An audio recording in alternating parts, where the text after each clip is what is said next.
नमस्कार मोहम्मदी सर, बहुत बहुत स्वागत है आपका। अंजू जी नमस्ते। आपको, आपके दर्शकों को, सबको मेरा प्रणाम, नमस्कार। जय श्री राम, हर हर महादेव और जय श्री कृष्ण। जय श्री कृष्ण। सर, अब तो ऐसा लग रहा है कि अमेरिका खुला खेल फर्रुखाबादी खेल रहा है। अब देखिए मोहम्मद यूनुस का जिस तरह से वेलकम हुआ अमेरिका में, बाइडेन तो गलबैया हो रहे थे उनके साथ। तो ये क्या है? अब तो सबको समझ में आ गया कि शेख हसीना की सरकार को सीधे सीधे अमेरिका ने गिराया। बिल्कुल, ये तो अनुमान लगना जायज है। और मोहम्मद यूनुस और क्लिंटन परिवार से इनका बहुत दशकों से इनका रिश्ता है, ये तो सबको पता है। और ये भी हमें सुनने को मिल रहा है कि $90 बिलियन तक ये राउंड ट्रिपिंग किया है। मतलब जो घोटाला होते हैं ना, क्या कहते हैं उसको, या से फर्जी अकाउंट्स लगा के अमेरिकन मनी बांग्लादेश आता है, फिर वहां से चले हमारा जाता है। तो ये सब, हाँ, जो ये सब राउंड ट्रिपिंग जो है यूनिस ने किया है उनके बैंक्स के द्वारा, उनके जो माइक्रो बैंक्स है ना, उसके द्वारा ये सब घोटाला किया है वो। तो उनका एसेट है, अमेरिका का एसेट है वो, इसीलिए उनको नोबेल प्राइज भी मिला है। तो इसीलिए क्या क्या उखाड़ा है, एक छोटा सा देश में एक बैंक खोला, उसके चलते हुए उनको नोबेल प्राइज कैसे मिल गया? वैसे तो बहुत बहुत लोगों को मिलना चाहिए था। यहाँ देखिए आप आपकी रामकृष्ण मठ देखिए, सत्यसाई सेवा समिति देखिए, या आरएसएस का आप सेवा भारती देखिए। आप करोड़ों लोगों का सेवा करते हैं लोग, इनको क्यों नहीं मिलता है? क्योंकि ये हिंदू है, क्योंकि अमेरिकन एसेट नहीं है ये, क्योंकि यूनुस अमेरिका का एसेट है, इसलिए उनको नोबेल प्राइज मिला है। तो ये सब एक नैरेटिव खड़ा करने के लिए इनको इस्तेमाल करते हैं, और उन्हीं लोगों को वहां जहां इनको चाहिए वहां बिठाते हैं ये। अब देखिए, आपने कहा है कि यूनुस को इतना वहां ये मिला है, वो एक नैरेटिव वेलकम। है। मोदी जी जाने से एक दिन पहले ये लोग खालिस्तानियों से मिले हैं, और उसी दिन आप देखा है एक मंदिर में अमेरिका में वो ग्राफिटी लिखा है, हिंदूज गेट आउट। मतलब क्या है? आई मीन, आप अमेरिकन हो, खालिस्तानी अमेरिकन हो, आप भी तो भारत के हो, आप भी पंजाब के हो, तो आप भी तो गेट आउट हो ना। गेट आउट होना था, हिंदू ही क्यों गेट आउट होना है? आप भी गेट आउट हो जाओ। तो आप, अमेरिका आपका हो गया, हिंदू का नहीं होता है क्या? तो मतलब ये सब चलाने वाले अमेरिकन डीप स्टेट है। अब देखिए, खालिस्तानी प्रॉब्लम आपको सिर्फ 5 देश में दिखता है आपको। एक ये 5 देश जो है, फाइव आईज हम बोलते हैं उनको। फाइव आईज कौन है? एंग्लो सैक्सन स्टॉक से जो आए हैं, मतलब ब्रिटेन यूके से जो जाके इन इन देशों को बनाया है, उन्हीं देशों में आपको खालिस्तानी प्रॉब्लम दिखता है। एक तो ब्रिटेन यूके है, दूसरा कनाडा है, तीसरा आपका यूएसए है, चौथा ऑस्ट्रेलिया न्यूजीलैंड। है, और पांचवा न्यूजीलैंड। ये 5 देशों में ही आपको दिखता है। क्या सरदार आपको फ्रांस में नहीं है क्या? जर्मनी में नहीं है क्या? क्या सिंगापुर में नहीं है क्या? अब मलेशिया इंडोनेशिया में सरदार नहीं है क्या? गल्फ में नहीं है क्या? वहां आपको खालिस्तानी प्रॉब्लम क्यों नहीं दिखता है? क्योंकि ये सब चलाने वाले, ये एंग्लो सैक्सन देश जितने भी है, वही चलाते हैं। इसीलिए भारत के ऊपर दबाव डालने के लिए ये ऐसी वाली शक्तियों को पाल के रखे हैं। एक तो खालिस्तानी हो गया, और अब यूनुस को लगा रहे हैं। अब मोहम्मद यूनुस भी उनका ही काम करने के लिए वहां गया है। हमारी इतिहास ऐसा रहा है, जो भी बांग्लादेश में प्रमाण स्वीकार करता है, प्रधानमंत्री बनता है, उनका पहला ट्रिप भारत आना है। तो शेख हसीना तो वही किया है। क्योंकि उनका पूरा इकोनॉमी भारत के ऊपर डिपेंडेंट है। चाहे वो बिजली हम देते हैं, चाहे उनका कपास का, जो उनका टेक्सटाइल इंडस्ट्री है, उनका इनपुट्स भी भारत से ही आते हैं, उनका प्रोडक्ट्स एक्सपोर्ट भारत को ही जाएगा। तो मैक्सिमम उनका ऑलमोस्ट 50-60% ट्रेड जो है वो भारत से ही है। इसलिए भारत वो लोग आते हैं। मगर मोहम्मद यूनुस से भारत नहीं आया, हो गया अमेरिका। मतलब इनको कौन बिठाया, इनका आका कौन है, उन्हीं के पास पहुंच गया। तो हम समझ सकती हो क्या नैरेटिव बिल्डअप करने का अमेरिका कोशिश कर रही है, हमारे खिलाफ कौन सी शक्तियों को खड़ा करने का कोशिश कर रहे हैं। उस समय जब मोदी जी वहां गए थे, और उसके बिल्कुल। बिल्कुल कुछ दिन पहले राहुल गांधी भी गए थे उधर। राहुल गांधी यहाँ भारत के अंदर उनके एसेट है। सैम पिट्रोडा और सुनीता विश्वनाथन, ये सब इनको ग्रूम करते हैं। वहां जाके क्या क्या नैरेटिव बोला है, आपने देखा है कि सरदारों को पगड़ी पहनने का हक नहीं मिलता है, क्या क्या बोला है। तो वहां उसी सरदारों ने वहां हिंदुओं के खिलाफ क्या कर रहे हैं। तो ये सब चीज अमेरिकन डीप स्टेट की आशीर्वाद से ही हो रहा है, ऐसे हमें समझना चाहिए। और सर महफूज आलम जो है उसको भी मंच पर रखा गया था, जो ये क्लिंटन ग्लोबल इनिशिएटिव लीडरशिप का कोई स्टेज मंच था जहां पर एक कार्यक्रम हुआ, जहां पर बिल क्लिंटन भी मौजूद थे। वहां महफूज आलम को किस तरह से इंट्रोड्यूस किया गया, जबकि वो तो एक बैंड संगठन से ताल्लुक रखता है।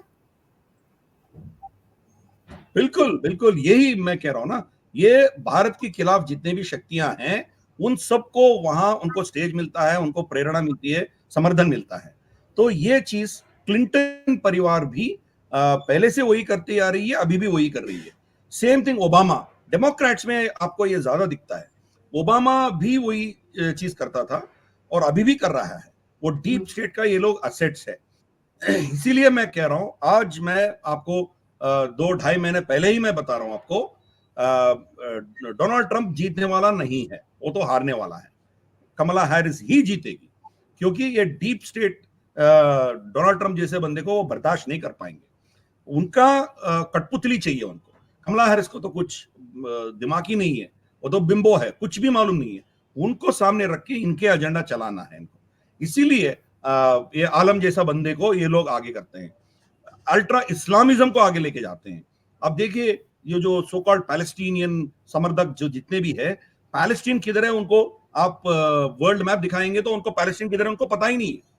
रिवर टू सी तक पैलेस्टीन एक होना चाहिए। वो रिवर का नाम भी इनको मालूम नहीं है, वो समुद्र का नाम भी मालूम नहीं है, मगर ये लोग जुलूस से जुलूस निकालते जा रहे हैं।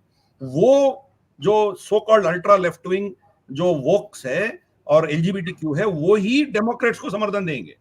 तो इसीलिए बिल क्लिंटन जैसे लोग, क्लिंटन एडमिनिस्ट्रेशन, क्लिंटन सॉरी उनके जो फाउंडेशन है वो हो या ओबामास हो, इन्हीं ताकतों को अपना साथ लेके चलते हैं, उन्हीं को समर्थन देते हैं। अब देखिए, जब उन दोनों के बीच की लड़ाई हो, झगड़ा हो, तो अपने आप एक एक को मार देते हैं। अब देखिए क्या हो रहा है अभी, जूस और क्रिश्चियंस दोनों मिलके वहां गल्फ में, यहाँ लेबनान, गाजा, फिर यहाँ कितना मारकांड हो रहा है। तो ये चलेगा, इन दोनों के बीच में बहुत कुछ चलता है। सिमिलरली वो लोग क्रिश्चियंस को मारते हैं, जैसे पाकिस्तान में इनके चर्चेस को जलाते हैं, इनको क्या क्या करते हैं लोग। मगर जब इनके सामने गैर अब्राहमिक धर्म कुछ आता है सामने, तो ये सब इकट्ठा हो जाते हैं। जैसे भारत के खिलाफ, जब भारत के खिलाफ इनको खड़ा होना हो, तो अल्ट्रा इस्लामिस्ट और इवेंजेलिकल क्रिश्चियंस ये दोनों इकट्ठे हो जाते हैं। और तो और इनका एक और मजहब है, चौथा अब्राहमिक मजहब है। हम सब तीनों के बारे में जानते हैं, एक क्रिश्चियनिटी, एक इस्लाम, तीसरा जुडाइज्म जो जूस है, इजराइल है। मगर एक चौथा है, वो भी अब्राहमिक मजहब ही हमने मान के चलना है, उसका नाम है कम्युनिज्म। कम्युनिज्म और क्रिश्चियनिटी में ज्यादा फर्क नहीं है, बस भोग किसको करना है। क्रिश्चियनिटी में भोग करने वाला मार्केट होगा, व्यक्ति होगा, मगर कम्युनिज्म में वो भोग करने वाला स्टेट होगा, सरकार होगा, बस उतना ही फर्क है। इस दुनिया को, इस पृथ्वी को भोगना, जो इसको एक्सप्लॉइट करना जो चीज है, दोनों में कॉमन है। तो ये हमें समझनी चाहिए। और दोनों बाइनरी खड़ा करते हैं, मतलब हम हैं, आप नहीं हो, हमारी तरफ आप नहीं आएंगे तो आपको हम जिंदा नहीं रखेंगे। क्रिश्चियनिटी भी वही सोचती है, इस्लाम भी वही सोचती है, फिर कम्युनिज्म भी वही सोचती है। बाइनरी खड़ा करना और हर चीज में कॉन्ट्रैक्चुअल होना, ये सब इनके कॉमन है। तो जब इनके सामने एक धार्मिक दर्शन, भारत की जो जितने भी हमारी परंपराएं हैं, ये इनके सामने खड़े होते हैं, तो ये तीनों इकट्ठा हो जाते हैं। अब देखिए, हिंदू धर्म के खिलाफ यहाँ जो जो कम्युनिस्ट लोग ने बोलते हैं, ये कम्युनिस्ट चाइना के खिलाफ जिनजियांग में क्या हो रहा है या कहीं और कुछ हो रहा है, कुछ भी नहीं, चुप रहते हैं। तो ये है, ये तीनों जितने भी सोच है, इस्लामिज्म, क्रिश्चियनिटी और कम्युनिज्म, ये तीनों हिंदू धर्म के खिलाफ, हमारे सनातन धर्म के खिलाफ खड़े हो जाएंगे। इसीलिए ब्रिटेन ने इस देश को तोड़ के चले लेके गया, क्योंकि उनको इस्लाम हिंदू धर्म से भी ज्यादा पसंद है। बहुत साल तक पाकिस्तान से उनका लगाम बहुत था, अभी भी है। तो अभी भी इनके बहुत से लोग जाके वहां बसते हैं, यहाँ से इमिग्रेशन कम जाते हैं। तो जो अब्राहमिक रिलीजन है, उनका ऑटोमेटिक अट्रैक्शन रहता है। तो हमें वो मानते हैं कि हम पापी हैं, हमें फिर उनके जो असली धर्म है उसमें लेके जाने का उनका ठेका है, ऐसा समझते हैं लोग। तो इसके लेकिन चलते हुए ये सब चीज भारत के खिलाफ ही होते हैं। लेकिन हाँ सर, जी, ये आप जो कुछ करें। महफूज आलम जिसकी मैं बात कर रही हूँ, ये हिजबुल तहरीर से जुड़ा हुआ है, और हिजबुल तहरीर तो पूरी दुनिया का इस्लामीकरण करना चाहता है, शरिया पूरी दुनिया में लागू करना चाहता है। और आप देखिए, मोहम्मद यूनुस के आने के बाद जो बांग्लादेश की सेना है उसमें महिला सैनिकों को हिजाब पहनने के लिए कह दिया गया, फरमान सुना दिया गया है। तो धीरे धीरे करके वही सब होने लगा ना जिसके लिए मोहम्मद यूनुस को अमेरिका लेकर आया।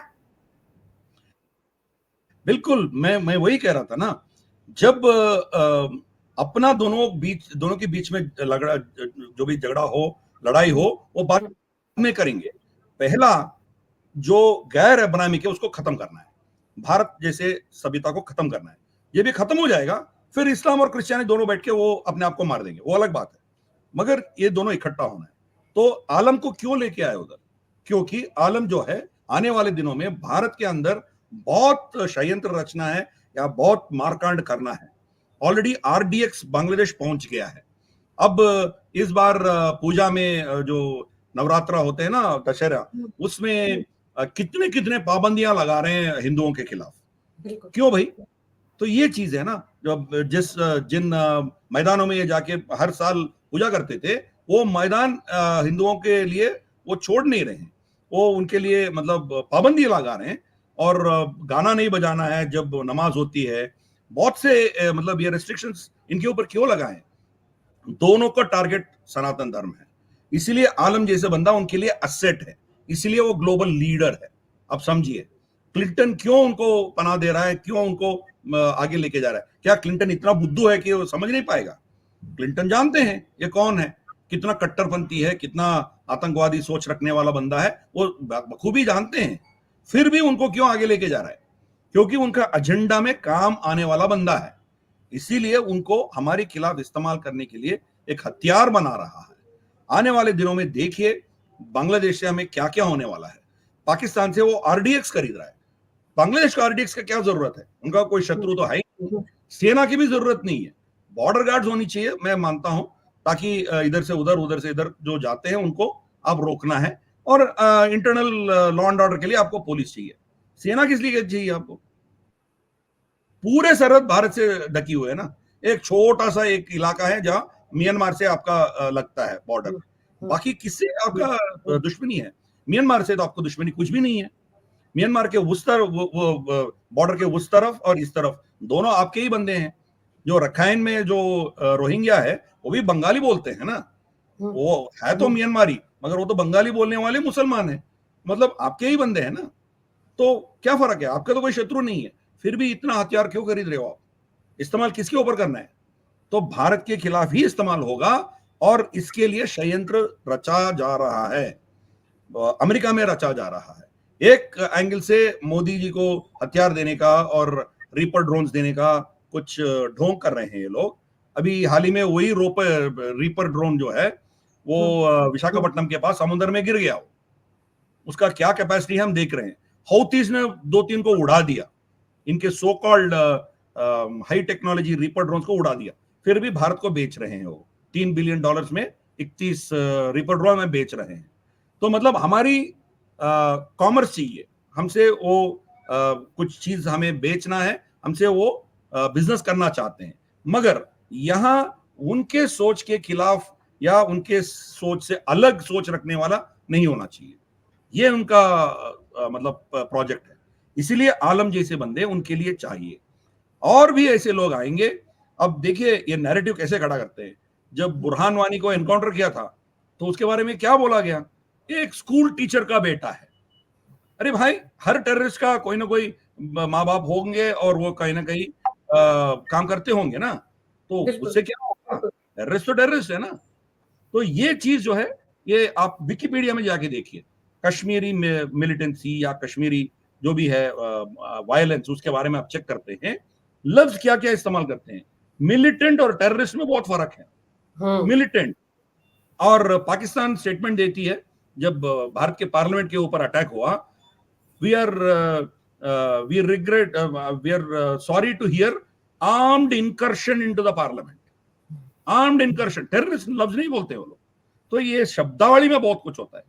तो ये नैरेटिव्स पूरा खड़ा करना जो है वो ये फाइव आइज देश ये कर रहे हैं। अब्राहमिक दोनों रिलीजन्स, या जैसे मैंने कहा दोनों रिलीजन्स इकट्ठा होके हमारे खिलाफ ये लोग ये सब कर रहे हैं। सर, जब यूपीए के शासनकाल में जम्मू कश्मीर में बॉर्डर से हमारे कुछ सैनिकों के सर काट कर ले गए थे पाकिस्तानी, तो हमारे देश के उस वक्त के गृह मंत्री ने संसद में क्या स्टेटमेंट दिया था कि पाकिस्तानी आर्मी की यूनिफॉर्म पहनकर कुछ मिलिटेंट आए थे जिन्होंने इस घटना को अंजाम दिया। अगर मैं गलत ना हूं तो शायद प्रधानमंत्री ने उस वक्त कहा था।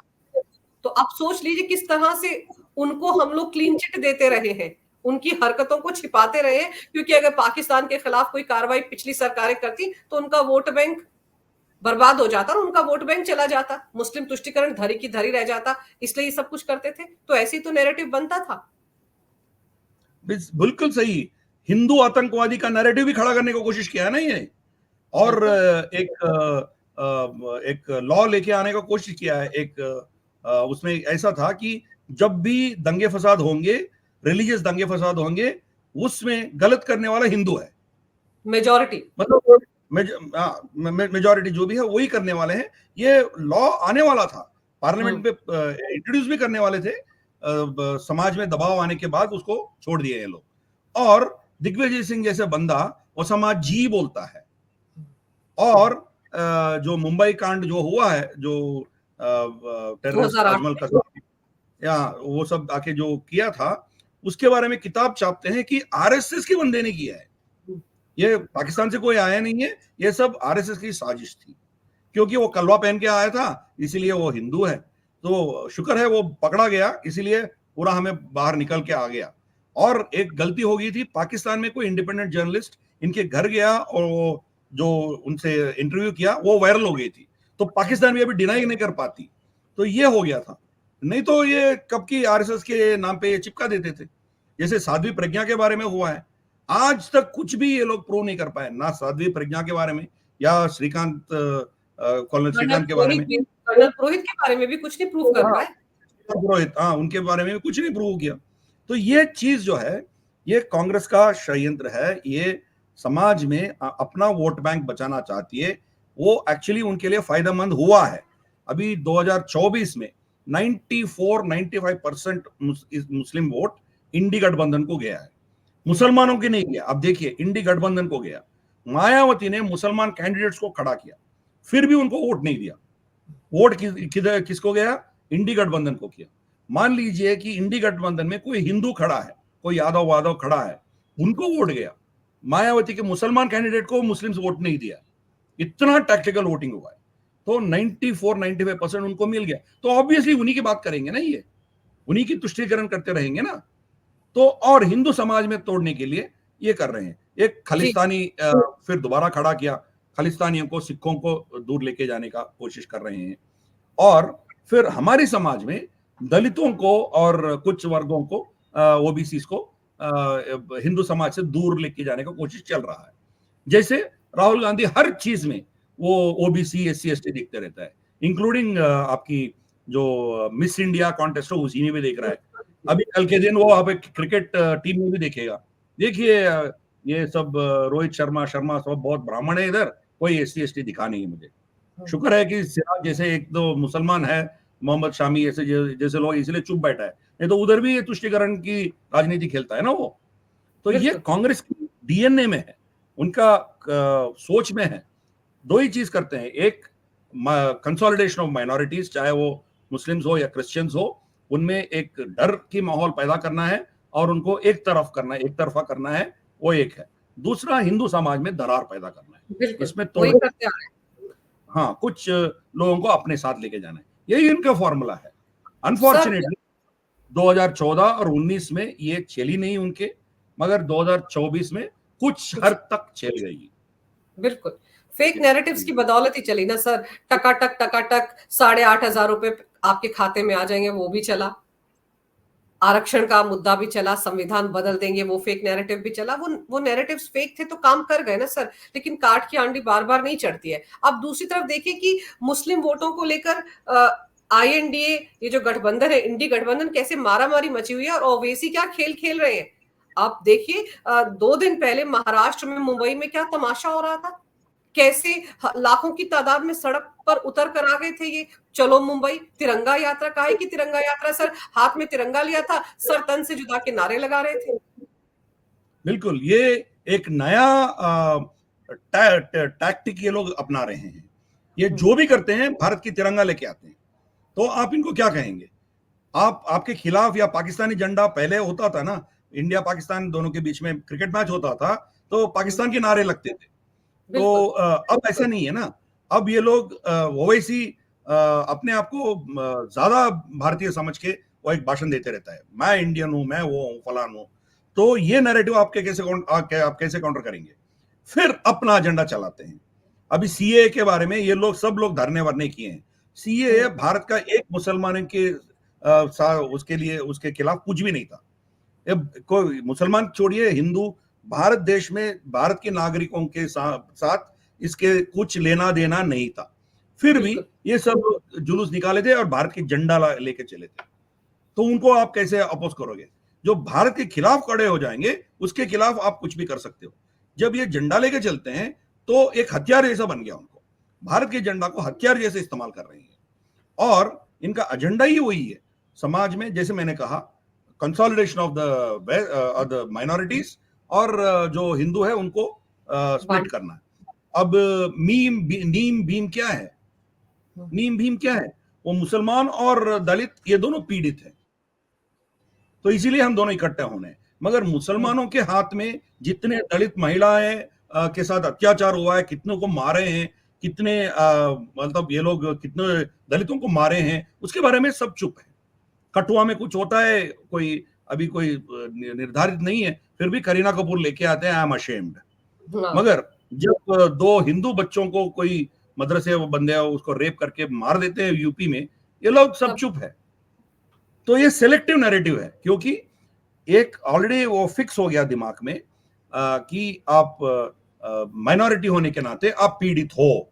पीड़ा करने वाले मेजॉरिटी के साथ कुछ गलत होता है तो वो अपना नैरेटिव में बैठता नहीं है ना, इसलिए उसके बारे में कुछ भी नहीं बोलते हैं।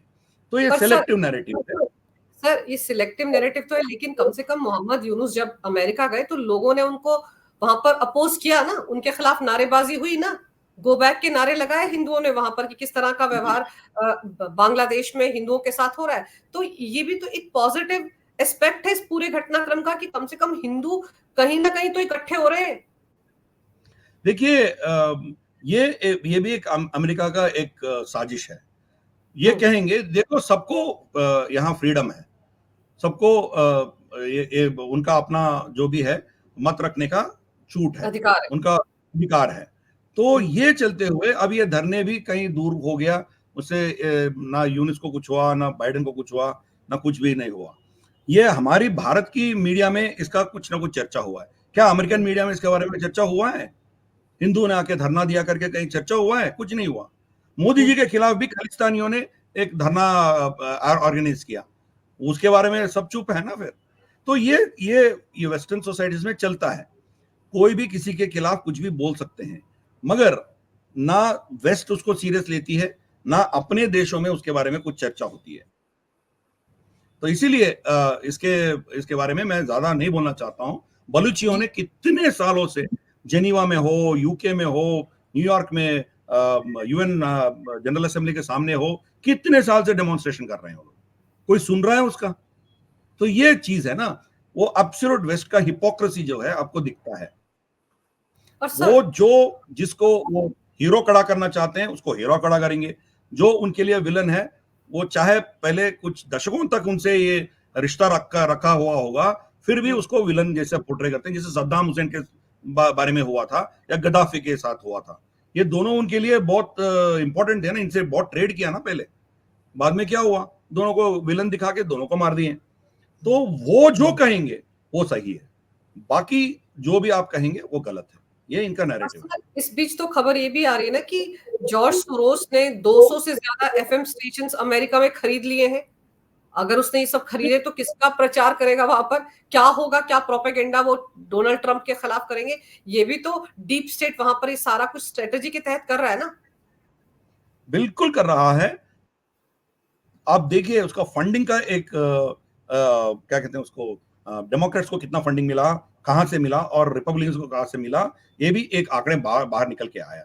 गूगल सबसे बड़ा फंडर है कमला हैरिस के लिए।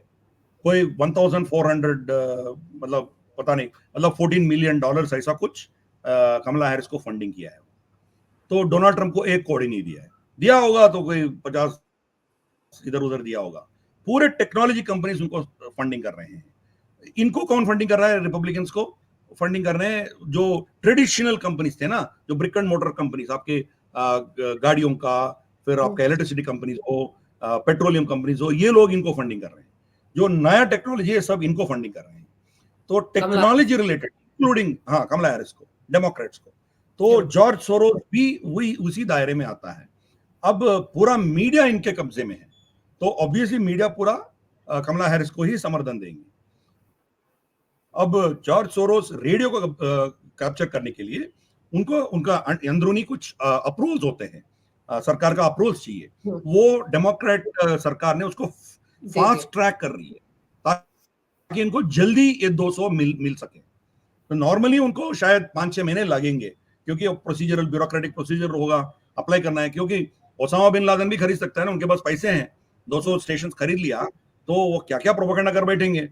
तो इसीलिए कुछ चेक्स एंड बैलेंसेस होते हैं सिस्टम में, वो सब फास्ट ट्रैक करके तुरंत इनको 200 स्टेशन हैंड ओवर करने का एक मुहिम चल रहा है उधर। तो इनको मिल जाएगा आने वाले हफ्ते 10 दिन में, इसको 200 की 200 मिल जाएगा। ऑब्वियसली वो इनके खिलाफ ही जाएंगे ना।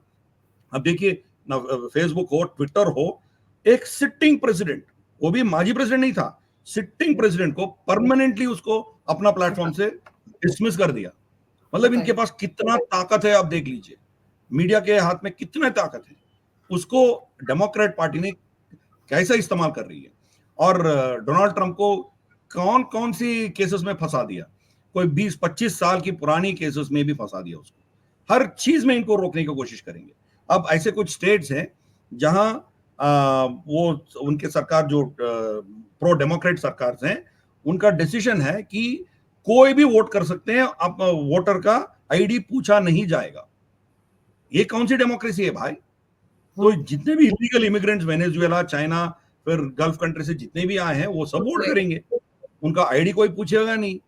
और वो भी मेल इन बैलेट्स, जितना उनका वोटर 100 लोग है तो 150 mail in ballots already post कर दिया। जितने वोटर से उससे ज्यादा मेल इन बैलेट्स पे चला गया।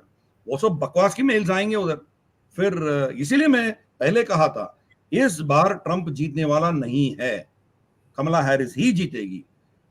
क्यों? क्योंकि एक और सिस्टम उनके पीछे खड़ी है, डीप स्टेट उनके पीछे खड़ी है। तो इसीलिए ये पूरा फ्रॉड करके उनको वो आगे लेके आएंगे, और उसको वो डेमोक्रेसी कहते हैं। हाँ सर, डेमोक्रेसी उसको कहते हैं, और हमारे देश के लीडर ऑफ ऑपोजिशन उसी देश में जाकर अपने देश की डेमोक्रेसी को कटघरे में खड़ा करते हैं। लोकतंत्र खतरे में है, संवैधानिक संस्थाओं पर देखिए मोदी सरकार का अधिकार हो गया है, और प्लीज आप दखल दीजिए हमारे देश की डेमोक्रेसी को दुरुस्त करने के लिए। उस देश के सामने रोते हैं जहां डेमोक्रेसी की कोई वैल्यू ही नहीं है। बिल्कुल। और एक बंदा जाता है पाकिस्तान में और उनसे पूछता है कि मोदी हटाओ, आपके साथ रिश्ता रखेंगे। तो ये लोग, हाँ, ये पूरे कांग्रेस में जितने भी बैठे हैं वो खाते हैं इधर, मगर उसी थाली में छेद करते हैं। इनका तो इतिहास ही ऐसा रहा है। और राहुल गांधी का तो पैदाइश ही वो पूरा इटालियन है, तो उनका सोच, उनका पूरा हिंदू के खिलाफ ही है। तो इससे क्या उम्मीद रख सकते हैं? मगर तकलीफ हिंदू समाज में है ना, जो अभी भी उनको वोट दे रही है ना। हाँ, वायनाड में हम जान सकते हैं, वहां तो पीड़ित वंचित समाज है, वो वोट किया, वो छोड़िए। मगर अमेठी में इसको कैसे वोट मिला? अमेठी के लोग में क्या भूत सवार होके बैठ गया? इन लोगों को वोट क्यों दे रहे हो?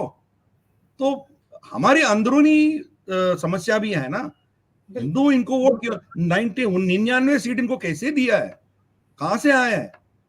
हाँ कोई 30-40 मुसलमानों की वोट से उनको मिल सकता था, मगर बाकी 40-50 तो हमने दिया ना, हिंदुओं ने दिया है। कहां से दिया है? तेलंगाना में उनको मिला है, कर्नाटका में मिला है, कैसे मिला है? सब हिंदुओं तो वोट दिए ना, ये और सर प्रॉब्लम है। हाँ और जी। सर आप ये देखो ना कि वक्फ बोर्ड का जो वो संशोधन वाला बिल है उसको लेकर भी तो इंटरनेशनली एक साजिश रची जा रही है। 2.25 करोड़ ईमेल्स पहुंच जाते हैं जेपीसी के पास, और सबका सर्वर एक और सबकी लैंग्वेज सब कुछ एक जैसा। तो इसको रोकने के लिए भी तो अंतरराष्ट्रीय स्तर पर ही तो साजिश हो रही होगी ना। वो जाकिर नाइक जो भगौड़ा है वो भी ये सारा कांड करवा रहा है ओवैसी के साथ मिलकर। बिल्कुल, ये इकोसिस्टम पूरा खड़ा हो गया। इसीलिए मान लीजिए कि ये वक्फ बोर्ड का जो भी एक्ट है, ये पार्लियामेंट में उसी समय पास हुआ होगा, तो पूरे आपके देश को जलाने का इनका पूरा क्या कहते हैं प्लान उसको, एक प्लान रीजन बनता। हाँ, रीजन बनता था, एक मकसद बनता था। सरकार ने क्या किया? स्मार्ट मूव किया, वो जाके स्टैंडिंग कमेटी के अंदर भेज दिया। अब सबके राय पूछने के लिए वो खुले छोड़ दिए। अब ये लोग जो कर रहे हैं, एक ही सर्वर से भेजना, एक ही मैसेज भेजना, और ये सड़कों में क्यूआर कोड लगा लगा के उसमें सब बंदे को रोक रोक के उससे एक इकोसिस्टम बना के भेज रहे हैं। ये समझ रहे हैं कि ये कोई वोटिंग सिस्टम है, ज्यादा वोट जिसको मिलेगा वो होगा। वोटिंग सिस्टम तो है ही नहीं है। ये सब निकाल के फेंक देंगे ना। ये सब जितने भी आप जितने करोड़ का आपने बताया है, ये सब फर्जी है। तो इसको इसलिए उसको नजरअंदाज करते हैं। लॉजिक कौन बताएंगे?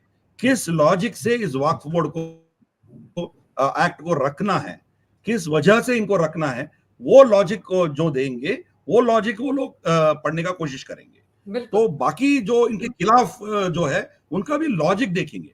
ऐसा नहीं कि हिंदुओं में भी ऐसा है ना, ये वोटिंग समझ के ये भी बहुत बहुत से लोग व्हाट्सएप ग्रुप में से ये लोग वहां वोटिंग करते गया ना, उसको वो इग्नोर कर देंगे। मगर सही लॉजिक बता के इसके ऊपर डिस्कशन जो करते हैं दोनों पक्ष, वो कमिटी देखेगी। फिर बाद में नतीजा जो निकलेगा, वहां मेजोरिटी तो बीजेपी का है, तो ऑब्वियसली उस कमिटी से रिकमेंडेशन आएगा। शायद इधर उधर इक्का दुक्का कोई संशोधन का रिकमेंडेशन कर सकते हैं। वो अल्टीमेटली वो पार्लियामेंट में आएगा।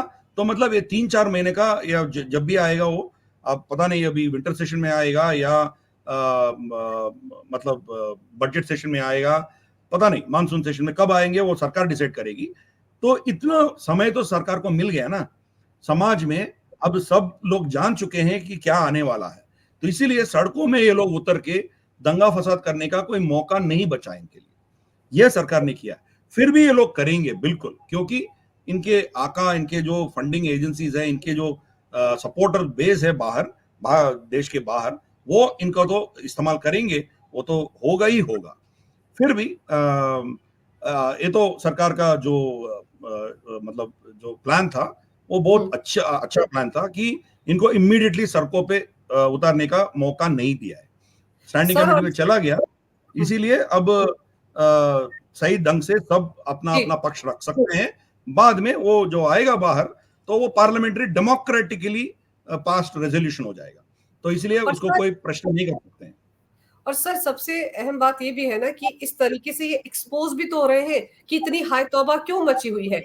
वक्फ बोर्ड जो प्रॉपर्टी पर अपना क्लेम करता है वो कहीं आसमान से लेकर तो आए नहीं है, वो तो देश की प्रॉपर्टी है।